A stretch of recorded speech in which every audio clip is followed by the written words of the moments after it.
Olá, bom, essa live a gente vai pegar para discutir o tema da reforma tributária, né?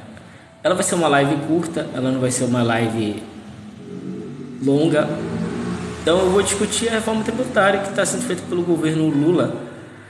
E nessa reforma tributária,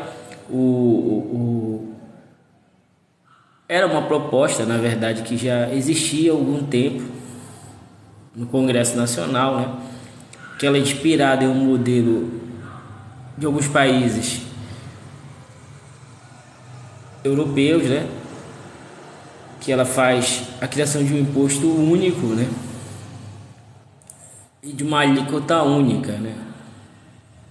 Só que nesse caso aqui no Brasil houve uma pequena modificação nela, né? Você tem o imposto único, né? E você tem esse imposto dividido em três esferas, né? Porque a gente vive numa federação, né? O Brasil, ele é uma federação na qual ela é dividida em governo central, né? O governo federal, o governo dos estados e o governo dos municípios, né? Além do poder judiciário, que tem o poder judiciário dos estados, né? E o poder judiciário federal, e tem os juízes de primeira instância, né? Que é a justiça local, né? E tem também as assembleias legislativas estaduais, as câmaras municipais, tem o Congresso Nacional, que é dividido em Senado e Câmara. Então, essas estruturas de poder, elas precisam, né,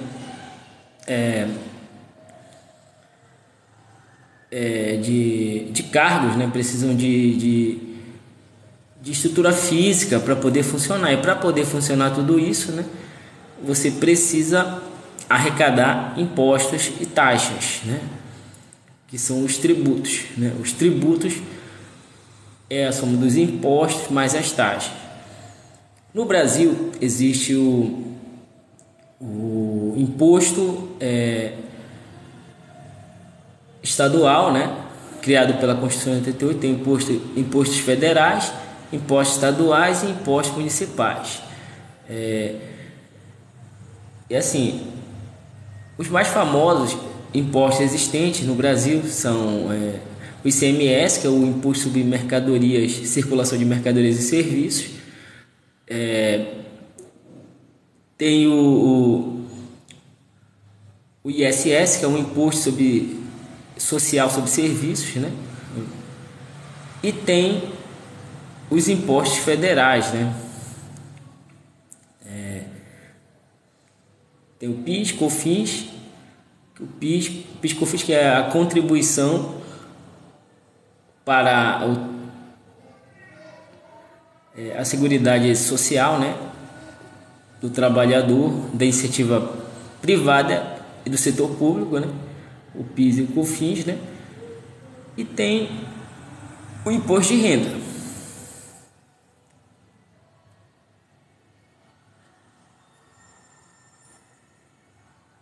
Banimento.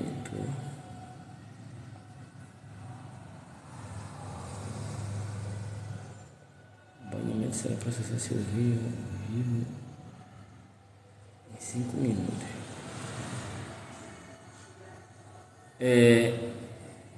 Bom, continuando. Aí, né? Além disso, você tem o imposto sobre a renda, né? Que é o imposto de renda. Bom, qual é a proposta, né, da reforma tributária? A proposta da reforma tributária é você pegar os impostos, né, sobre consumo, né? Porque a reforma tributária ela foi dividida em duas partes, né? Vai ser feita uma primeira parte da reforma agora, que vai fazer a unificação dos impostos, né, sobre consumo, né? Que é ICMS, né? E o ISS, né? E imposto sobre bens, né? O problema, né, do sistema tributário brasileiro é que o consumo sobre mercadorias e serviços ele tem uma alíquota uniforme, né? E variada, né? Era uma alíquota uniforme e variada. Isso gerava, né, muita dificuldade para as empresas poderem fazer, né, a contabilidade das empresas, né? Porque quanto mais impostos, mais documentos. Então, isso gera dificuldade para as empresas, né, poderem fazer essa contabilidade. Por isso que essa proposta do imposto de valor agregado, né, que foi formulada, né, que vai ser o IVA federal, né, o imposto de valor agregado federal, né, o IVA estadual, que é e o IVA municipal, que é o imposto de valor agregado estadual municipal, né. Ele vai taxar, né, os bens e os consumos, os bens de consumo e as mercadorias, no caso, bens de consumo e mercadoria, e também os serviços, né? Então vai ter uma alíquota única e vai ter uma segunda alíquota, que é 40% da alíquota única, que ainda vai ser definida, né? E tem uma terceira alíquota, que é a alíquota zero, né? E o melhor da reforma tributária é a questão de... Porque assim, atualmente os impostos eles acabam sendo cumulativos no Brasil, por exemplo. Como tem o imposto sobre mercadorias e serviços, que é o ICMS estadual. Tem o ISS, que é o imposto sobre serviços municipal, né? Então, os impostos eles acabam incidindo em cadeia, sendo cobrado a nível federal, estadual, municipal. É cobrado às vezes o mesmo imposto, né? Federal, estadual, municipal. O mesmo imposto sobre serviços, né? Ou sobre mercadorias, ou sobre bens. Isso faz o imposto ficar em cadeia, encadeado, né? Então, isso acaba aumentando a tributação. Então, com essa nova reforma tributária, você vai acabar evitando isso. Você vai criar um imposto IVA federal, IVA estadual, IVA municipal, e ele vai evitar essa tributação encadeada, em cadeia. Por quê? Porque também ele vai ser progressivo. O que é progressivo? É que aqueles que pagam mais, que ganham mais, melhor dizendo, aqueles que ganham mais, que têm maior rendimento, vão pagar mais, e aqueles que têm menor rendimento, menor ganho, vão pagar menos. Essa é uma vantagem. E o imposto ele não vai ser encadeado, ele só vai ser cobrado no destino e não vai ser cobrado na origem. Então,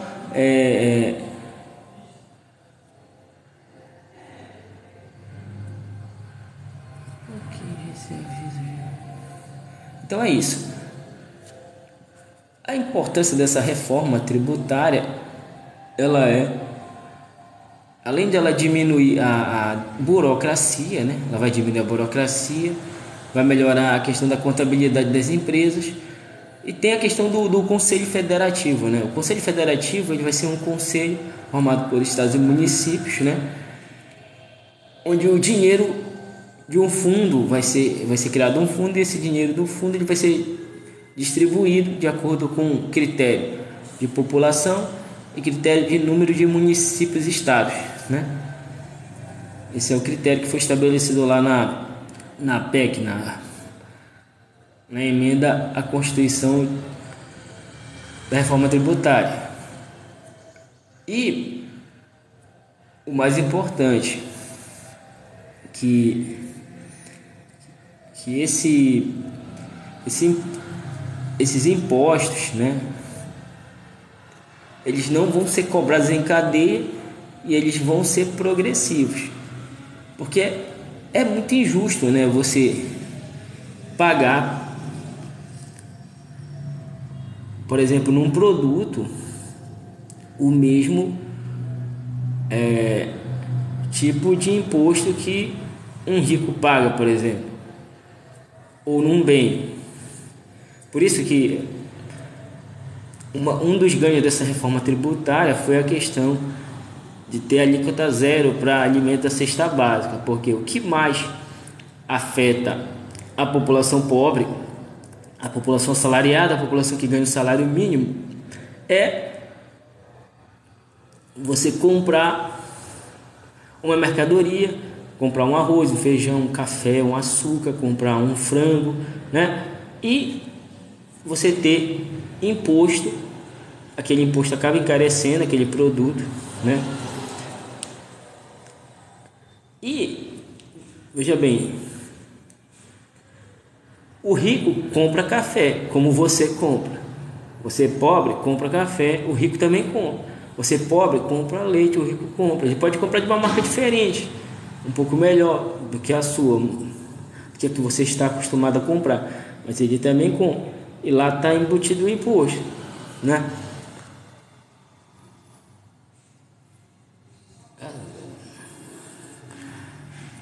Então, é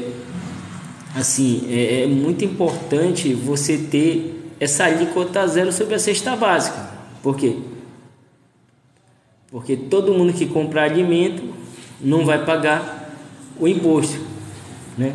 E a reforma tributária, ela tem uma vigência, né? Ela vai entrar em vigor, né? Porque ela precisa o quê? Precisa de um tempo para ser processada, organizada, sistematizada no sistema da Receita Federal, dos estados, dos municípios. Então ela tem um tempo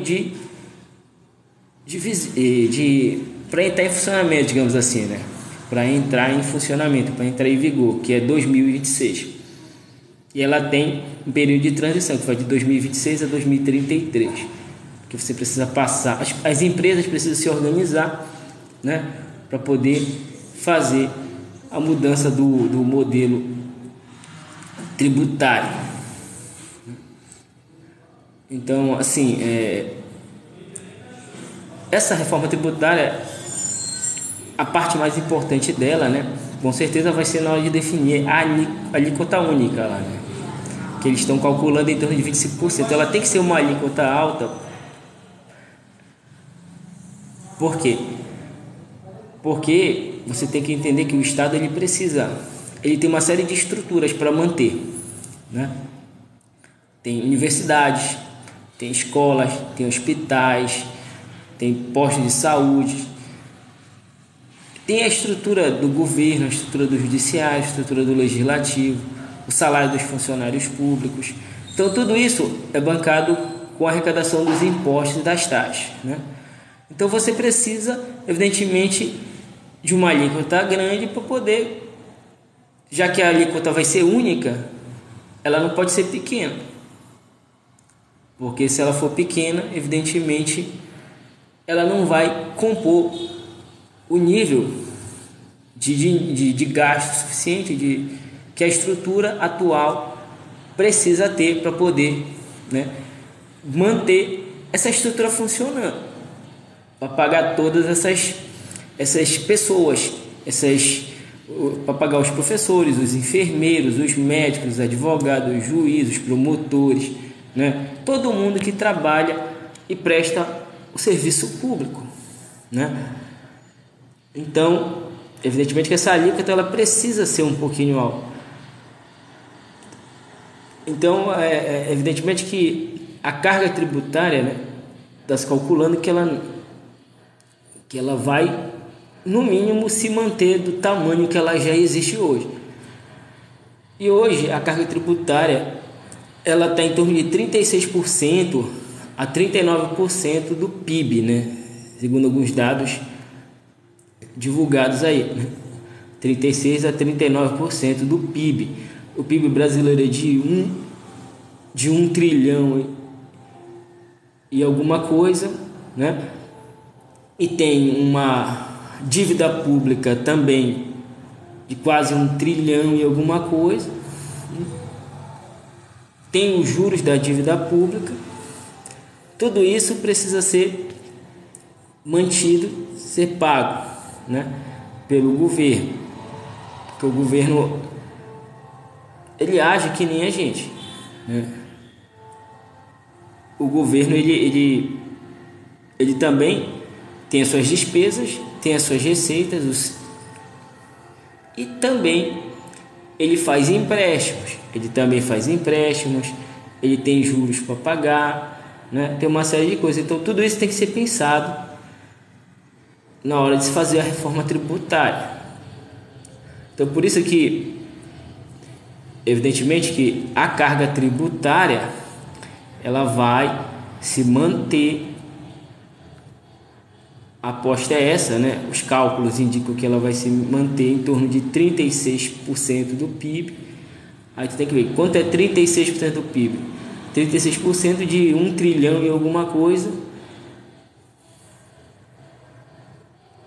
dá uma casa de alguns bilhões, né? 36% do PIB. Mas veja bem, o PIB, que é o PIB? O PIB é o Produto Interno Bruto. O Produto Interno Bruto é a riqueza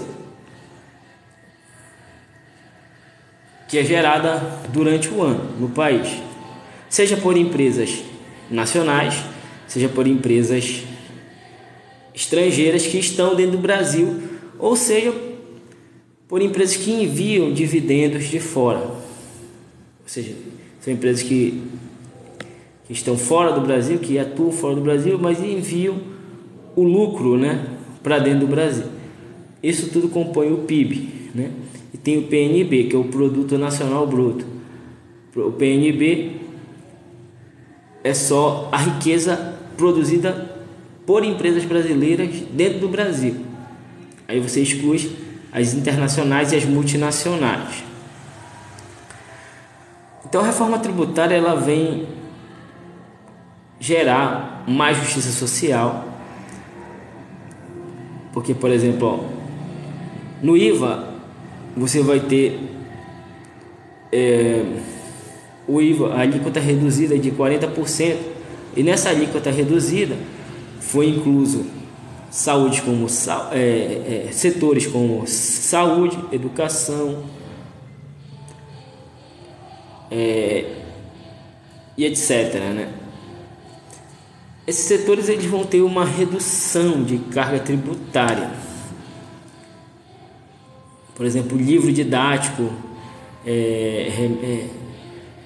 até a questão do absorvente para as mulheres, né,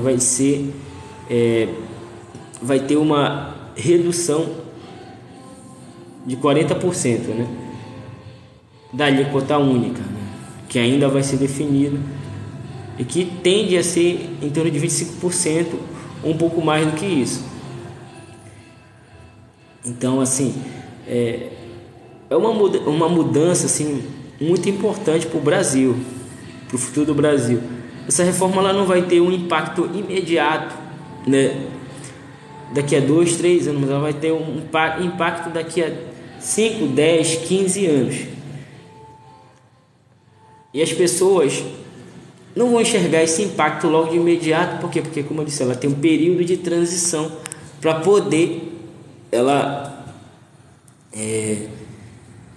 ser colocada em prática. Ela entra em vigor em 2026 e ela tem um período de transição de 2026 a 2033. Então, evidentemente que o impacto dela não vai ser imediato. É claro que não vai ser um impacto imediato. Por quê? Porque você precisa desse período de transição, como eu já disse, para poder o Estado se organizar, as empresas se organizarem, para elas poderem fazer os ajustes da contabilidade, e essa contabilidade está organizada para poder fazer, né, a análise desses novos tributos, né?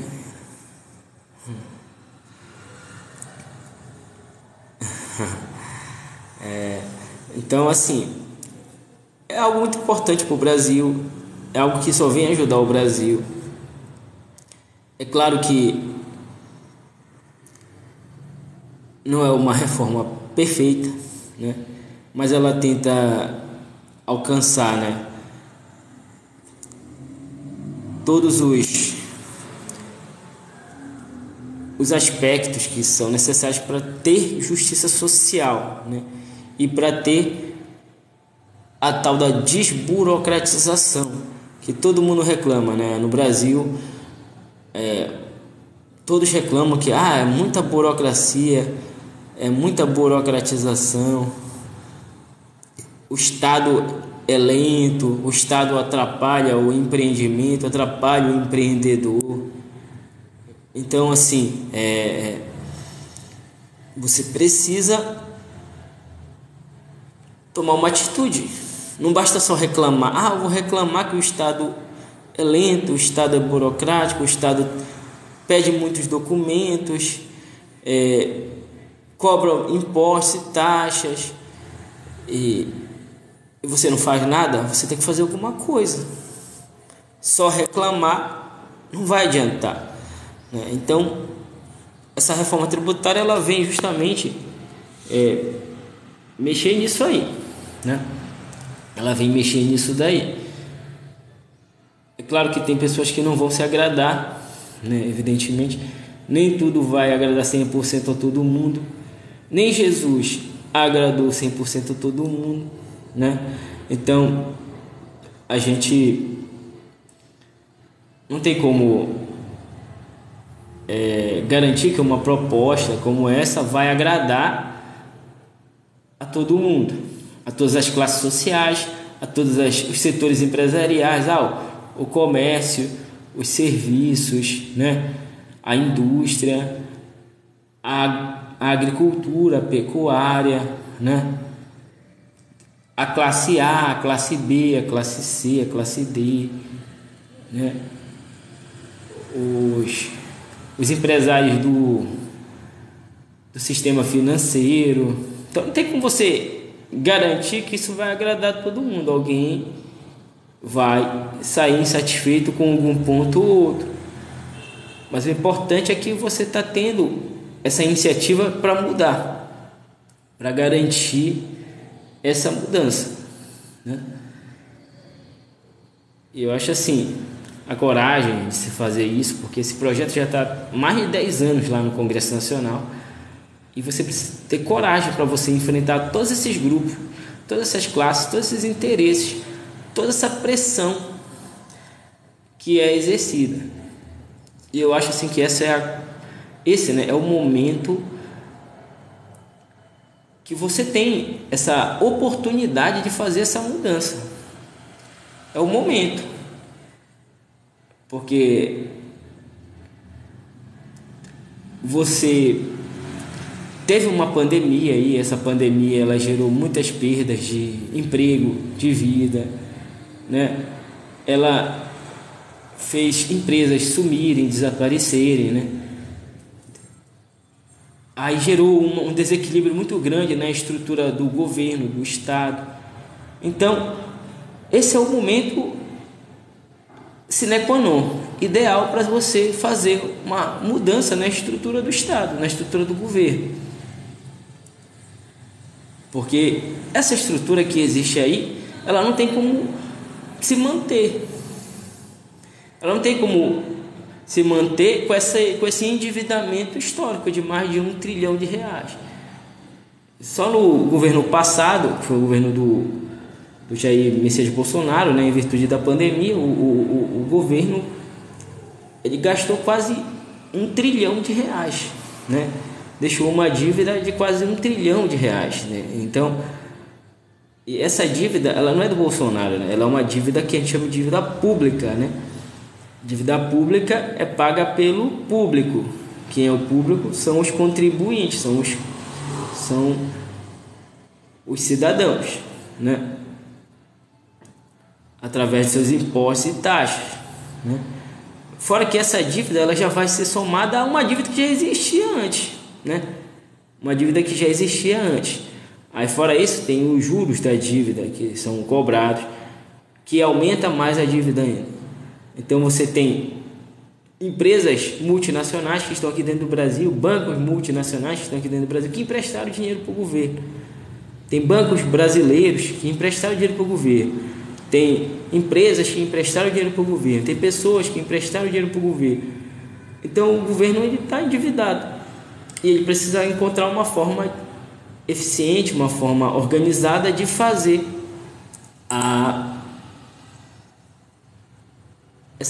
esse reequilíbrio dessa dívida. E isso não vai ser do dia para a noite, evidentemente que não dá para você pagar uma dívida assim do dia para a noite. Você vai pagando ela gradativamente, como a gente faz com o nosso cartão de crédito. A gente não faz compra no cartão de crédito, a gente não vai pagando ela de uma vez, né? A gente vai pagando parceladamente, de pouquinho em pouquinho, dentro de acordo com as nossas condições. E a reforma tributária ela vem para melhorar o ambiente de negócios no Brasil, para organizar e reorganizar melhor a estrutura do governo, reorganizar melhor o financiamento dessa estrutura do governo e também desonerar boa parte das atividades produtivas e acabar com subsídios, né, que são benefícios financeiros que os governos dão para determinados setores que acaba desequilibrando a concorrência dentro desses mercados. Então isso é importante, né? Bom, essa live, como eu disse, ia ser uma live curta, é uma live experimental, né? Eu agradeço a todos aí que acessaram, né, ou que comentaram na live. E assim, espero fazer outras lives e espero que vocês sejam receptivos às outras lives que eu fizer. Agradeço a todos aí e eu vou encerrar essa live. Até a próxima.